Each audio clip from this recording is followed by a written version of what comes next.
안녕하세요. 많은 분들이 저와 비슷하게 느끼실지 모르겠지만 2022년 새해가 된 게 엊그제 같은데 언제 벌써 선선한 날씨에 추석이 되었는지 시간이 정말 무섭도록 빠르게 느껴지네요. 추석, 제사, 명절하면 저에게도 뼈아픈 기억이 하나 있습니다. 참 그때 생각하면 예전에는 치가 떨렸는데 지금은 그저 헛웃음이 나와요. 주부들이라면 저처럼 추석이나 명절이 저와 같은 끔찍한 날인 경우가 많지 않습니까? 모두 저와 똑같은 경험을 하지는 않으셨겠지만 시댁과 명절에 대해 안 좋은 기억을 가지고 계신 분들이라면 제 사연에 공감을 하실 거라는 생각이 들어서 불현듯이 자주 청취하고 있던 이 사연 채널에 제 이야기를 꺼내볼 용기를 내게 되었어요. 제가 지금 노트북을 열어서 글을 쓰고 있는 지금 날짜는 추석 명절 전인데 이 사연이 올라갈 때쯤이면 한바탕 제사를 보내고 명절 증후군에 시달리는 분들이 많을 수도 있겠네요. 많은 분들이 재미있게 들어주시기를 바라면서 그럼 거두절미하고 제가 겪었던 최악의 추석 명절과 시댁과의 일화를 지금부터 시작해 보겠습니다. 그 일을 소개하기에 앞서 우선 저의 살아온 환경이나 배경을 설명할 시간이 필요할 것 같아요. 저는 굉장히 자유분방한 분위기의 가정 환경 속에서 자랐습니다. 그게 무슨 말인가 언뜻 이해가 가지 않으실 수 있을 것 같아요. 다 그런 것은 아니겠지만 제 나이 또래의 많은 우리나라 가정 환경이라고 하면 일단 가부장적인 아버지와 살뜰하게 집안일을 하는 어머니를 먼저 떠올릴 텐데요. 저희 집은 전혀 그렇지 않았습니다. 저희 부모님은 제가 어렸을 때부터 두 분 다 맞벌이를 하셨고 일 때문에 바쁘셨어요. 그럼에도 불구하고 저희 남매에게 부모님으로서의 역할을 소홀하지 않으셨습니다. 저희 아버지는 평범한 회사원이셨고 어머니는 작게 사업을 했어요. 그 사업을 지금은 접고 두 분이 시골에서 전원주택 생활을 하고 계십니다. 저도 저희 친정 부모님처럼 나중에는 남편과 함께 둘이서 전원 생활을 하는 게 꿈이네요. 아이고 잠깐 이야기가 다른 데로 샜네요. 아무튼 저희 집은 가부장적이기는커녕 아버지가 오히려 살림하는 걸 더 좋아하셔서 요리며 청소, 빨래를 도맡아서 하셨습니다. 저희 어머니는 항상 저에게 아빠 같은 사람을 만나라고 말씀하시고는 했어요. 영주야, 너는 나중에 뭐 하고 싶니? 나도 엄마처럼 사업하고 싶어. 나는 액세서리 좋아하니까 액세서리 디자인도 하고 그걸로 사업도 하고. 우리 영주 아직 중학생인데 벌써부터 목표가 뚜렷하네. 좋다 좋아. 엄마 닮아서 그런가? 야무진 우리 딸내미, 넌 꼭 그 꿈을 이룰 거야. 그리고 우리 딸, 꼭 너희 아빠처럼 네 꿈을 지지해주는 가정적인 사람 만나야 된다. 알지? 너희 외할아버지 같은 사람은 만나면 안 돼. 당연하죠. 저희 외할아버지가 정말 가부장적이고 게다가 폭군 같은 사람이었다고 들었어요. 제가 중학교 때 병으로 돌아가셔서 잘 기억은 나지 않지만 명절에 외갓댁에 갔다가 엄마와 할아버지가 싸우던 모습이 아직도 기억이 납니다. 할아버지는 저희 어머니가 독종이라고 하셨어요. 영주야, 네 엄마는 아주 독한 구석이 있어. 지 하고 싶은 거 다 하려고 든다니까. 넌 네 엄마처럼 살지 마라.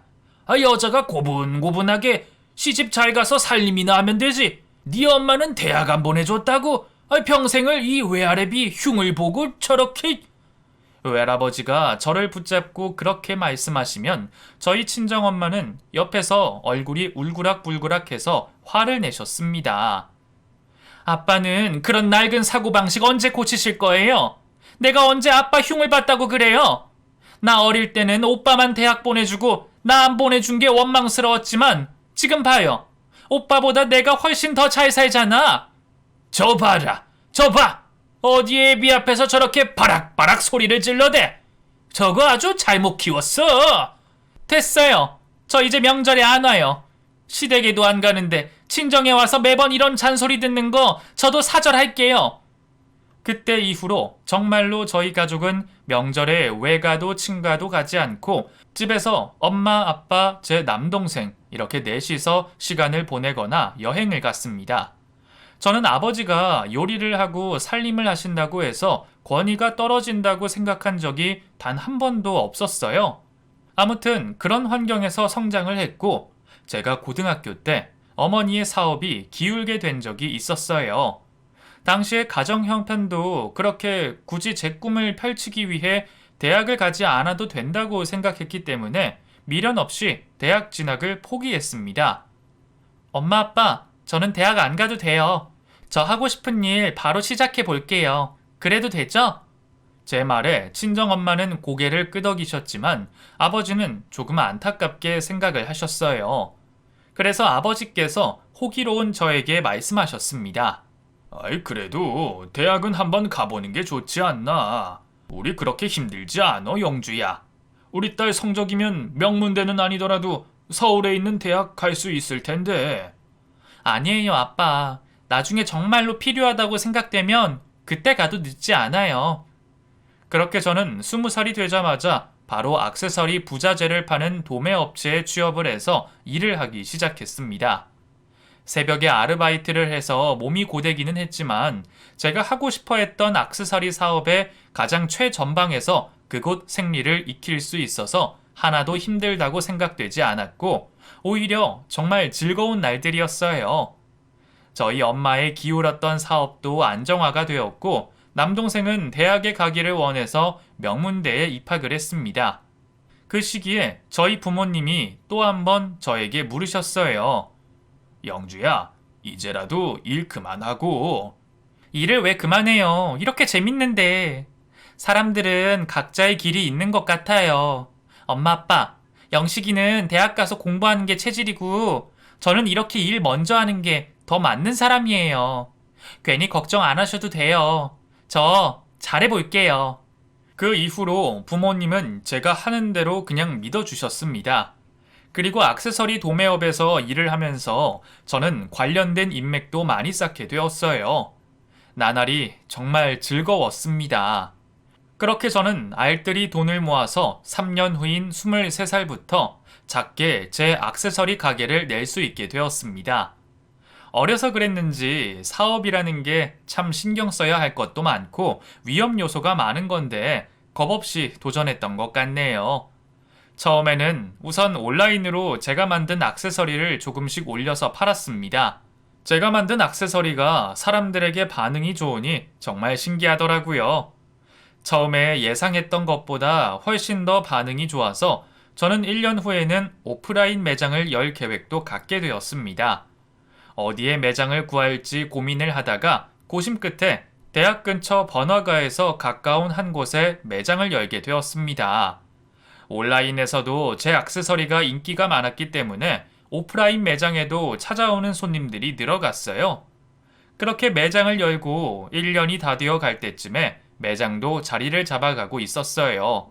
그런데 별안간에 나이 지긋한 건물 주인이 저에게 이중 계약을 해달라는 요구를 했습니다. 이번에 재계약해야 되는데 우리가 세금을 너무 많이 내. 여기 자리도 잡았고 한데 그 월세는 그대로 내도 되고 그냥 전세 계약만 따로 하나 가라로 또 써주면 우리가 세금을 많이 절약할 수 있거든. 어때? 여기서 이대로 나가면 액세서리 가게 젊은 여사장님도 손해잖아. 가만히 들어보니 본인 세금을 덜 내기 위해서 저에게 불법을 저지르는데 가담하라는 소리로 들리더라고요. 그렇지 않으면 1년 동안 열심히 일군 가게를 순식간에 잃을 수도 있다는 협박으로 들려서 저도 기분이 좋지 않았습니다. 제가 아닌 건 아닌 성격이라서 아무리 조물주 위에 건물주라고 해도 그 제안을 받아들일 수가 없었어요. 할 말은 해야 했습니다. 지금 저한테 협박 비슷한 거 하시는 거 맞죠? 이중계약이라뇨. 그거 불법이잖아요. 저 그런 거 안 해요. 못 해요. 제가 그렇게 말하자 건물주 표정이 험상궂게 변하더니 말했습니다. 젊은 아가씨가 세상 물정을 잘 모르네. 그러면 연장 계약 없이 그냥 나가. 우리야 손해볼 거 하나도 없지. 아니, 그렇게 말씀하시면 어떡해요. 이 매장 처음으로 열어서 정말 1년 동안 제 모든 걸 쏟아서 일궈냈어요. 단골 손님들도 많아졌는데 사장님 세금 덜 내게 하는 불법에 가담하지 않았다고 내쫓으시겠다는 거예요? 아이 됐어. 말이 안 통하네. 이번 기회에 아주 세상 돌아가는 거 호되게 배워보라고. 재계약 없어. 짐 싸서 나가. 저는 그렇게 1년간 열심히 일군 제 매장에서 그대로 쫓겨나야 했습니다. 너무 억울했지만 제가 어찌할 방법을 찾을 수가 없었어요. 그리고 저는 그 이후로는 온라인으로만 운영을 하면서 부동산에 관심을 갖기 시작했습니다. 건물주 때문에 무작정 내쫓아져야 했던 것도 억울했고 똑같은 일을 당하고 싶지는 않았거든요. 그러다 보니 공인중개사 시험을 치를 수 있을 만큼 공부를 많이 하게 되었어요. 그래서 그럼 공인중개사 시험을 정말 치러볼까? 하는 생각에 공인중개사 학원을 등록해서 본격적으로 공부를 했습니다. 그리고 그곳에서 한 남자를 만나게 되었어요. 당시에 제가 온라인으로 액세서리를 판매하는 일을 하면서 동시에 공인중개사 학원을 다니며 공부를 하고 사느라 잠을 잘 시간도 없었습니다. 젊다는 것 하나만 믿고 그렇게 악착같이 해내가다가 어느 날 일이 터진 거예요. 학원 수업을 마치고 집으로 돌아가려는데 갑자기 눈앞이 핑 돌더니 그대로 기절하고 말았습니다.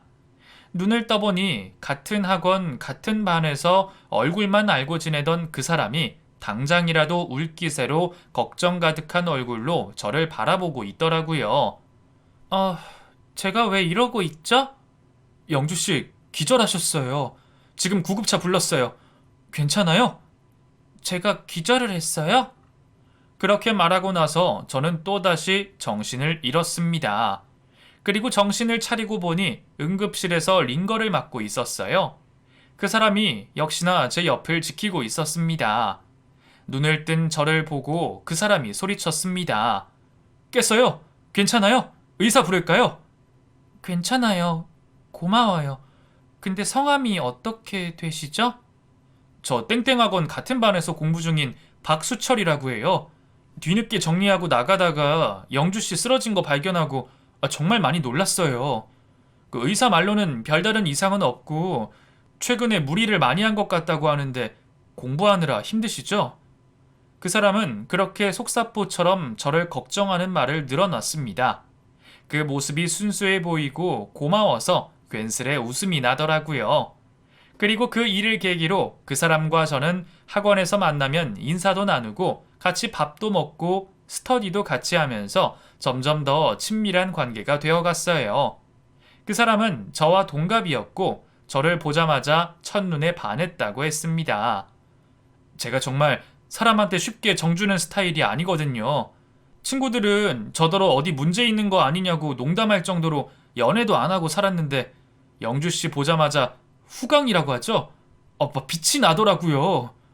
에이, 저 맨날 피곤해 쩔어서 다녔는데. 아니에요. 정말이에요. 저 실없는 소리 하는 그런 놈 아닙니다. 그 말은 사실이었어요. 저도 한 고집에 맞는 말만 하려는 성격이기는 했지만 그런 제가 보기에도 그 사람은 어떨 때 보면 저 정도는 그냥 넘어가도 될 텐데 싶을 정도로 융통성이 없는 부분이 있기도 했습니다. 저는 오히려 그런 점이 저와 잘 맞아서 좋기는 했지만요.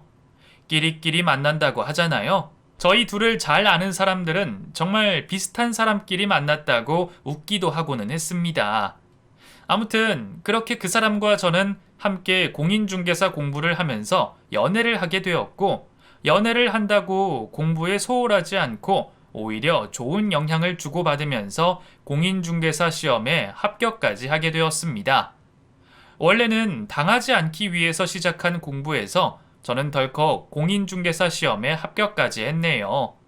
그리고 저는 액세서리 쇼핑몰을 운영하면서 동시에 공인중개사 일에도 욕심이 나서 투잡을 했습니다. 남자친구도 공인중개사로 일을 시작했고요. 투잡이라고는 하지만 제가 우선순위에 둔 것은 액세서리 쇼핑몰이었습니다. 그리고 공인중개사로 일을 하면서 제가 일하던 지역의 부동산에 관해 익히고 어느 곳에 어떻게 가게를 구할지를 궁리하고 있었어요. 항상 남자친구와 그 일로 머리를 싸매고 고민을 하고는 했습니다. 그러지 말고 우리 그냥 건물을 사버릴까?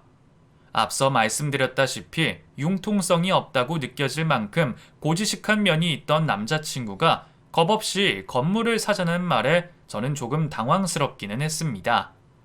건물을 사자고? 우리가? 나 군대 가기 전에 일하면서 벌어놓은 적금도 깨고 대출도 받고 뭐 둘이 합치면 지금 경매로 나온 건물 매입할 수 있을 거야. 그 동네가 곧 재개발 들어간다고 하니까. 나 쓸데없는 짓 안 하는 사람인 거 알지? 남자친구의 말에 저는 냉정해져서 이렇게 대답했습니다. 근데 내가 뭘 믿고 수철 씨랑 같이 건물을 사? 우리가 만약에 헤어지기라도 하면. 제가 헤어진다는 말을 하자 남자친구의 표정이 울상이 되어버렸어요. 그리고는 어떻게 그런 생각을 할 수 있냐고 되묻더라고요. 영주, 넌 나랑 헤어질 생각이 있어? 난 그런 생각 티끌만큼도 해본 적이 없는데. 아니, 그게 아니라 수철 씨도 알다시피 내가 예전에 당한 게 있어가지고. 나도 수철 씨랑 헤어질 생각은 없지만. 영주야, 나랑 결혼하자. 어? 나 건물 사자고 이런 말 하는 거 아니야. 나 영주 너 아니면 안 돼. 너도 나 아니면 안 되잖아. 우리 같이 살자. 그리고 더 나은 미래, 둘이서 행복한 미래를 함께 그려나가자. 남자친구의 투박한 청혼에 저는 헛웃음이 나왔고 남자친구는 그런 저를 보면서 눈빛을 반짝이고 있었습니다. 저는 그 순간 이 사람이면 되겠다. 사는 날 동안 같이 의지하면서 살 수 있겠다는 확신이 들었어요. 그렇게 저희는 둘이서 결혼을 약속했습니다. 남자친구는 저에게 청혼을 한 후에 바로 저희 집에 인사를 드리러 왔어요. 사람 보기 까다로운 저희 친정 부모님은 남자친구를 보고 마음에 들어 하셨습니다. 내가 편견인지는 모르겠는데 요즘 사람들 중에 이렇게 진중한 사람은 드물거든. 그리고 까탈스러운 우리 영주가 결혼을 결심할 정도면 말 다 했지 뭐. 솔직하게 나는 자네가 마음에 드네. 합격이야, 합격. 저희 엄마가 호쾌하게 웃으며 그렇게 말씀하셨고 아버지도 옆에서 이하 동감이라고 말씀하셨습니다. 남자친구는 저희 부모님 말씀에 연신 감사하다고 인사를 드렸어요. 그렇게 저희 집에는 남자친구를 소개해 주었고 제가 남자친구 집에 인사를 가야 할 차례인데 남자친구는 차일피일 미루더라고요. 예식장 예약도 했고 결혼식 준비는 진행 중인데 예비시댁에 인사를 드리지 못해서 저는 답답한 기분이었습니다. 수철씨, 도대체 왜 그러는데? 우리 결혼 이제 5달 뒤야. 인사를 드려야 할 거 아니야. 수철씨, 이렇게 음흉한 사람이었어? 제 말에 남자친구가 화들짝 놀라며 대답했습니다. 음흉하다니, 아니야, 그런 거. 사실 내가 집에서 내놓은 자식이라서 그래. 그렇게 처음으로 남자친구로부터 남자친구 집안에 대한 이야기를 들을 수 있었습니다. 남자친구에게는 위로 형이 2명이라고 했어요. 2사람 다 명문대학을 졸업했지만 남자친구만 대학 문턱에도 가지 못했다고 했습니다. 형들은 다 알아주는 명문대에 입학했는데 나만 대학에 못 갔다고 부모님이 특히 엄마한테 엄청 두들겨 맞기도 하고 욕도 듣고 근데 나는 대학이 다가 아니라고 생각했거든. 엄마는 남들 보는 눈이 중요한 분이시라서 나를 정말 금수만도 못한 자식이라고 하셨어. 그래서 20살 때부터 집에서 나와서 살면서 안 해본 일 없이 일하면서 돈 모으다가 군대 가서 공인중개사가 되어야겠다는 다짐을 하고 지금 이렇게 영주 너도 만나게 된 거야. 처음으로 남자친구의 집안 사정에 대한 이야기를 듣게 되어서 저는 복잡한 심경이었습니다. 저희 집안과는 분위기가 완전히 딴판이구나 하는 생각도 들고 남자친구가 차별 대우 받으면서 마음고생 꽤나 했겠다는 생각에 안쓰럽게 느껴지기도 했어요. 그래서 저는 어렵게 저에게 고백을 한 남자친구를 말없이 안아주었습니다. 수철씨, 그동안 고생 많았어. 학벌이 뭐가 중요하다고. 너무하시네. 우리 둘이 잘 사는 모습 보여드리자. 그래도 시댁분들에게 인사는 가야지. 괜히 영주 너 상처받을까봐 굳이 안 가도. 아니야. 그래도 시댁이 아예 없는 것도 아니고 사람 할 도리는 해야지. 안 그래? 우리 보란듯이 결혼하자. 시댁분들한테 예쁨 받는 며느리 되도록 내가 노력할게. 영주야, 그게 정말... 남자친구는 극구 저를 말렸지만 저는 남자친구의 집안분들이 남자친구와 저를 인정해주기를 바라는 마음이었습니다. 그런 고리타분한 사고방식을 가진 분들의 의식을 제가 바꿔줄 수 있을 거라는 오기랄까요? 그런 마음이 있던 것도 사실이었어요. 아무튼 그렇게 저희는 초대받지 않은 손님처럼 시댁에 인사를 드리러 가게 되었습니다. 다세대 주택의 낡은 집에 1층, 2층 온 가족이 함께 살고 있었어요. 낡은 집안의 오래된 가구들 사이에 명문대 졸업장과 갖가지 상장들이 한쪽 벽면을 꽉 채우고 있었습니다. 그 풍경이 어쩐지 으슬으슬 무섭게까지 느껴지더라고요. 아무튼 저는 신경 써서 예비시댁 시부모님은 물론이고 남자친구의 형들과 예비 형님들의 선물까지 챙겨가서 인사를 드렸습니다.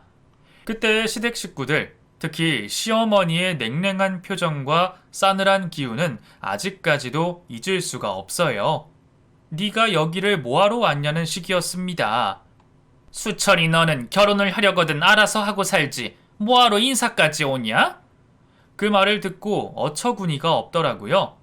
아무리 좋은 대학을 가지 않았지만 아들이잖아요.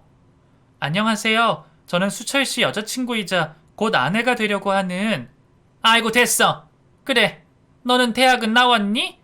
그런 물음을 시댁 식구들에게 듣게 되리라고는 상상도 하지 못했네요.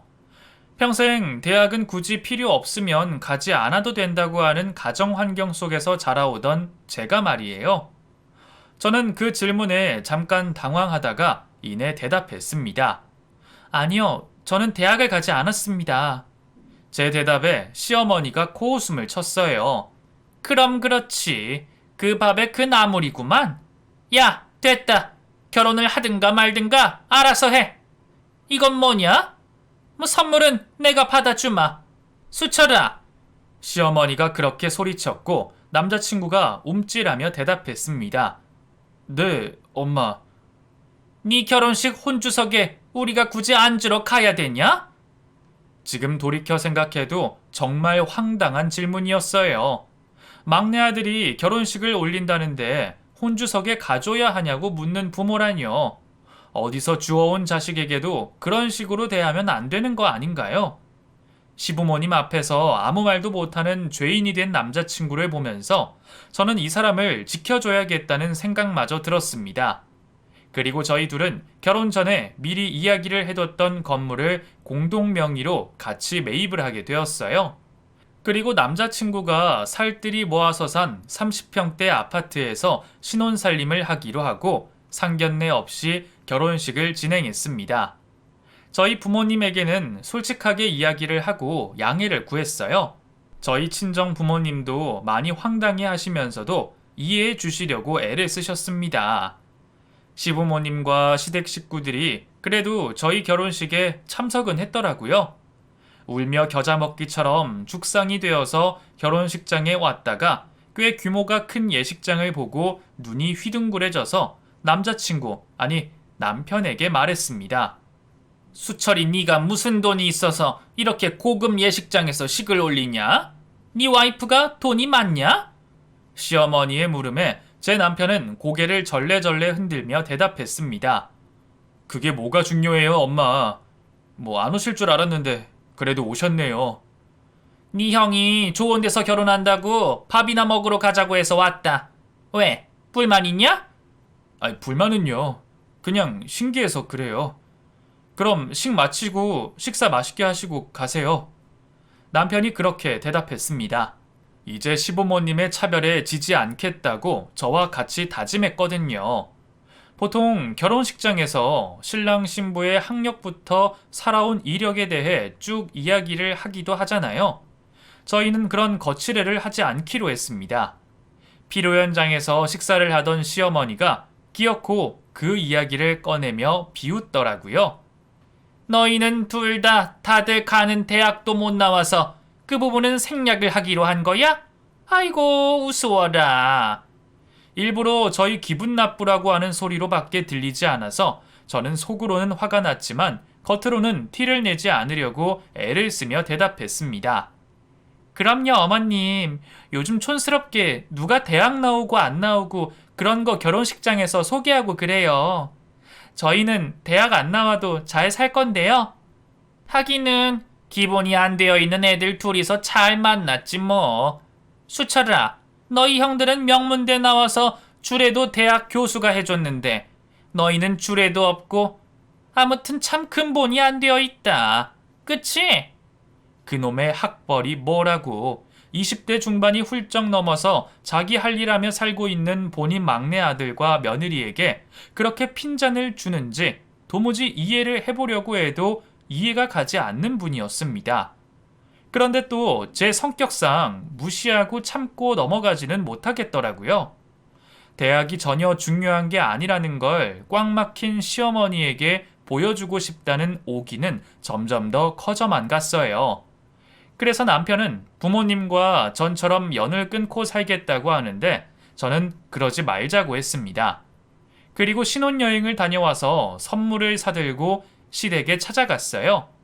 시간 강사를 하는 둘째 아주버님과 형님은 방학기간이라 그런지 집에서 탱자탱자 놀고 있었고 영업사원을 하는 첫째 형도 실적이 좋지 않아 회사에서 잘리고 온 식구가 집에서 손가락만 빨고 있던 상황이었습니다.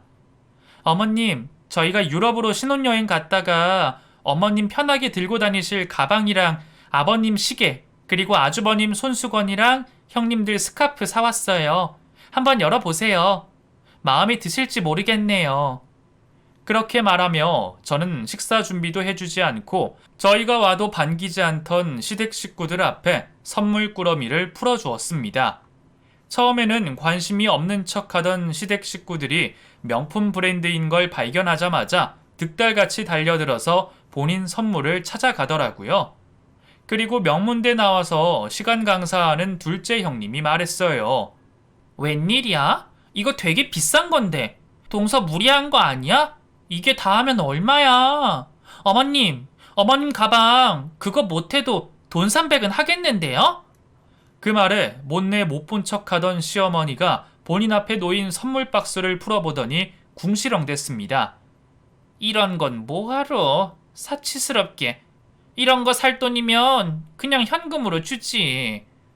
그날 그렇게 신혼여행에서 돌아와서 선물에만 관심을 가지고 저희 부부에게는 푸대접을 하는 시댁 식구를 보고 저는 오기고 보고 그냥 학을 뗐습니다. 그리고 남편도 저에게 말했어요. 그것 봐. 달라질 사람들이었으면 내가 그렇게 20살에 집을 뛰쳐나가지도 않았어. 그러니까 영주야, 이제 우리 가족 네 시댁은 없다고 생각하고 연 끊고 살자. 그게 나아. 이전 같았으면 아니라고. 내가 반드시 시댁 식구, 그 중에서도 시어머니의 생각을 뜯어 고쳐주겠다고 오기를 부렸을 텐데 그날은 저도 맥이 빠져서 고개를 끄덕이며 대답했습니다. 그래, 수철씨 말이 맞다. 내가 괜한 짓을 한 것 같아. 수철씨, 그냥 우리 더 상처받지 말고 우리끼리 잘 살자. 그때가 봄의 끝무렵인 5월 말이었고 그날 이후로 저희는 시댁과 연락을 하지 않고 살았습니다. 그리고 남편과 제가 사둔 건물의 지역에 재개발이 확정이 되어서 저희 부부는 기뻐하고 있었어요. 게다가 제가 임신까지 해서 겹경사가 일어났습니다. 그렇게 임신 3개월 차가 되고 추석 명절이 다가왔어요. 저와 남편은 당연히 시댁에는 가지 않을 생각이었습니다. 그런데 시어머니로부터 연락이 왔더라고요. 야, 너는 신혼집 집들이 안 왔니? 어머님, 집들이요? 저희한테 관심 없으시잖아요. 어머, 얘 어른한테 말하는 것 좀 봐. 이번 추석 연휴에 너희 집에서 집들이 겸 제사 지내기로 우리끼리 합의 봤다. 저희 집에서 제사를 지내고 집들이를 하는 걸 누구랑 합의를 했다는 건지 정말 어처구니가 없었습니다. 제가 아무 대답도 하지 못하고 있자 남편이 전화기를 건네받아서 말했어요. 엄마, 새삼스럽게 저희한테 왜 이러세요? 그냥 하던 대로 하세요. 제사는 무슨 제사예요? 우리 집 제사 안 지내잖아요. 영주 지금 임신 초기라서 조심해야 돼요. 집 들이고 뭐고 안 할 겁니다. 이것들이 진짜. 우리는 갈 거니까 그런 줄 알아. 영주, 너 옆에서 듣고 있지? 제사 음식 다 차려놓고 기다려. 시어머니의 째지는 목소리가 수화기 너머로 들려왔습니다. 어떻게 해야 하나 고민이 됐는데 까짓것 해보자는 오기가 또다시 발동되었어요. 수철씨, 여보, 까짓것 해보자. 뭘? 제사 음식을 차리자고? 영주야, 우리 식구가 몇인데. 너 괜한 고생하지 마. 내가 음식을 어떻게 차려? 사면 되지. 사서 차려놓기만 하면 되잖아. 우리 이렇게 잘 살고 있다고 한번 보여주자. 그래도 난 진짜 괜찮다니까? 그렇게 추석이 다가왔고 저는 저희 친정엄마가 주신 갈비를 데피고 시장에서 사온 전으로 제사 음식을 차렸습니다. 직접 요리를 하지 않았어도 차리는 것만으로도 많이 힘이 들더라고요. 물론 남편이 거의 다 하기는 했지만 임신 초기에 입덧으로 고생을 하고 있던 터라서 냄새만 맡아도 구역질이 나서 혼이 났습니다. 그렇게 음식을 다 차려놓고 나니 시부모님, 아주버님 2분, 형님 2분, 시조카들 3까지 온 가족이 총출동을 해서 저희 집 현관을 열고 들어오더라고요. 둘이 살 때는 크게만 느껴지던 집이 복작복작 야단이 났습니다. 오자마자 인사도 없이 차려놓은 밥상에 앉아서 허겁지겁 음식을 먹어대더라고요. 제사를 지내겠다고 한 건 역시 괜히 한 소리였던 겁니다. 갈비찜을 열심히 뜯다가 전을 한 입 입에 문 시어머니가 저를 째려보며 말했어요. 이거 사온 거냐? 네? 네, 어머니. 그 많은 걸 제가 어떻게 혼자서 다 하겠어요. 제 대답에 눈에 도끼를 가득 품은 시어머니가 밥상에 차려져 있던 전을 죄다 끌어 모으더니 비닐봉투에 담아 버리기 시작했습니다. 그리고는 말했어요. 얘들아, 먹지 마라. 이게 진짜 근본이 안 되어 있어. 어디 감히 사온 음식을 우리한테 먹이고 있냐고. 그만 먹어. 그리고 우리가 너희한테 할 말이 있다. 무슨 말씀인데요? 듣자 하니 너희가 건물이 있다며? 그건 어떻게 하셨어요? 제 물음에 시어머니는 저를 보지도 않고 남편에게 말했습니다. 다 아는 수가 있어. 하여튼 음흉하다니까. 그 건물에 아무 조건 없이 가게 하나 내줘라. 일단 이거 다 치우고 과일이랑 차 마시면서 이야기하자. 대학 넣은 우리 귀한 며느리들은 손 하나 까딱할 생각 말고 근본 없는 수철이 마누라, 세아가 네 집이니까 네가 혼자 싹 치우고 과일이랑 차 좀 내와. 시어머니가 그렇게 폭언을 하는데 참고 참았던 저도 꼭지가 돌아버리더라고요. 저희 부부에게 국어를 하러 온 주제에 대학이 무슨 벼슬이라고 그렇게 조선시대의 선비 행세를 하는 건지 어이가 없을 뿐이었습니다. 시조카들은 이리저리 괴성을 지르며 뛰어다니고 시어머니는 말도 안 되는 소리를 하고 있고 저는 배도 살살 아파오고 음식 냄새에 극도로 예민해진 저는 참을 수가 없어서 소리를 꽥 질러버렸어요. 됐거든요? 돈 없는 거지들 먹여줬더니 적반하장도 유분수지. 다 나가! 우리 집에서 당장 나가! 뭐 맡겨둔 거 있어요? 다 나가, 이 거지들아! 좋은 게 좋은 거라고 시댁의 편견을 깨부수고 잘 지내보려던 저의 의지는 바람과 함께 사라지고 말았습니다. 그렇게 소리를 지른 후에 배가 너무 아파서 저는 쓰러졌고 시조카들은 소리를 지르며 뛰어대고 시어머니를 비롯해서 시댁 식구들은 저를 보며 한마디씩 화를 내고 있었습니다. 정말 기절 직전이었어요. 그런 저를 본 남편이 상황 파악을 해서 시댁 식구들에게 단호하게 말했습니다. 나가세요. 다시는 저랑 제 와이프 볼 생각하지 마시고요. 어떻게 이러실 수가 있어요? 엄마, 저 평생 무시하고 차별하셨으면서 이제 와서 뭘 해달라고요? 진짜 화딱지가 나서 나가, 이 거지들아! 나가라고! 남편이 그렇게 윽박을 지르자 그런 남편의 모습을 처음 본 시댁 식구들도 깜짝 놀라서 당황했습니다. 그리고 남편은 억지로 끌어내다시피 해서 시댁 식구들을 모두 저희 집 밖으로 내쫓아 버렸어요. 영주야, 영주야, 괜찮아? 많이 아파? 괜찮아.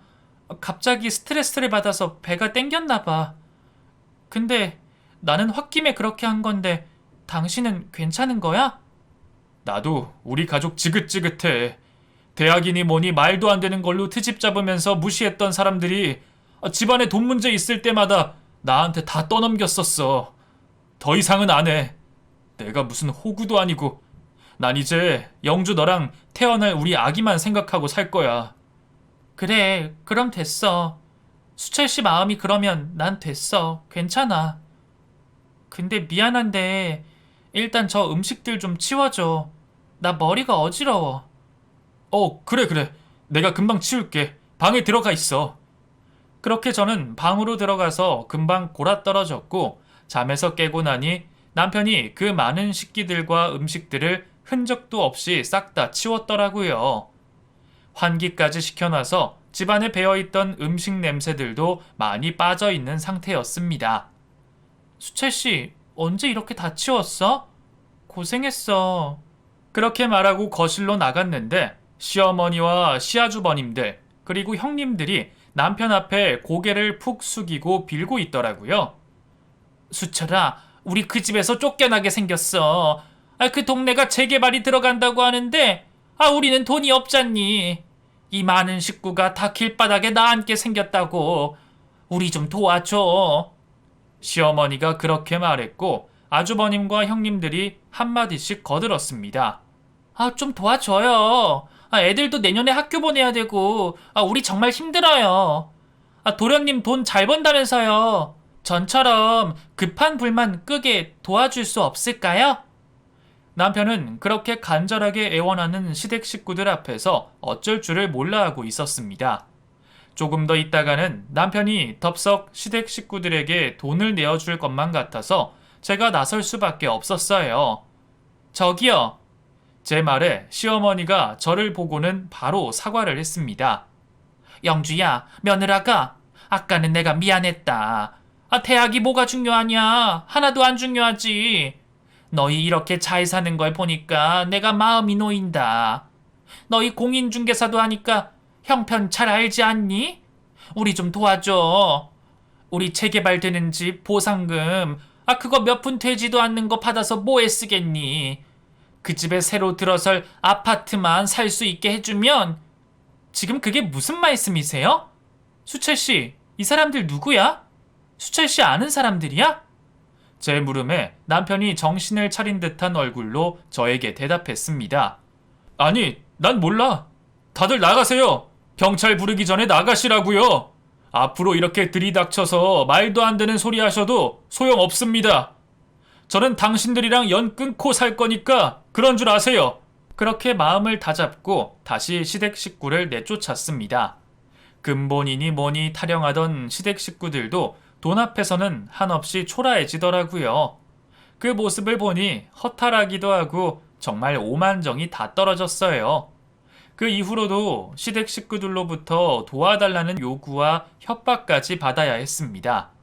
하지만 저희 부부는 끝끝내 시댁 식구를 무시하고 나중에는 아예 시댁 식구들이 모르는 곳으로 이사를 해버리고 연을 끊어버렸어요. 남편은 그때 일을 두고두고 저에게 미안해하고 있지만 이제는 그러지 말라고 합니다. 수채씨, 이제 우리 다 잊자. 몇 년이 지난 일인데. 우리 혜성이가 벌써 내년이면 중학생이야. 그냥 명절만 되면 그때 일이 생각나서. 그때 너 유산 직전까지 갔었잖아. 생각만 해도 끔찍해. 혜성이가 우리랑 못 만날 뻔했다고 생각하면. 아무튼 거머리 같은 시댁 식구들과 저희 부부는 완전히 연을 끊었고 명문대를 졸업하고도 간판만 들이밀고 빌빌대며 살던 시댁 식구들은 뿔뿔이 흩어져서 힘들게 살고 있다는 소식을 전해 들었습니다. 저는 계속 액세서리 전문점을 운영하며 사업을 확장했고 남편은 저와 공동 명의로 구입한 건물을 제 명의로 돌려놓고 다른 건물이나 아파트 등을 매입해서 흔히 말하는 부동산 부자가 되었어요. 여러분, 세상에 학벌이 다가 아니듯이 돈도 다가 아니라고 생각합니다. 저희 부부는 어떻게 그쪽으로 재주가 있어서 부자가 되기는 했지만 그만큼 남들에게 베풀면서 살려고 노력하고 있어요. 물론 지금은 연을 끄는 파렴치한 시댁 식구들에게는 베풀 마음이 없습니다. 사람이 뿌린 만큼 거둔다는 말이 있잖아요. 그분들이 제가 보낸 이 사연을 듣고 계시다면 지금쯤은 막내 아들 그렇게 힘들게 한 거 후회하고 진심으로 사죄하는 마음으로 살고 계시기를 바랍니다. 제가 겪은 추석 명절 일화는 쓴맛이 나는 일화기는 하지만 제 사연을 들어주신 분들은 가족과 함께 풍성하고 따뜻한 추석 명절 보내셨기를 바래요. 편견 없는 세상에서 서로 가진 행복을 나누면서 매일을 추석 명절처럼 풍요로운 마음으로 살아가 봐요. 제 사연 끝까지 들어주셔서 정말 감사합니다. 행복하세요.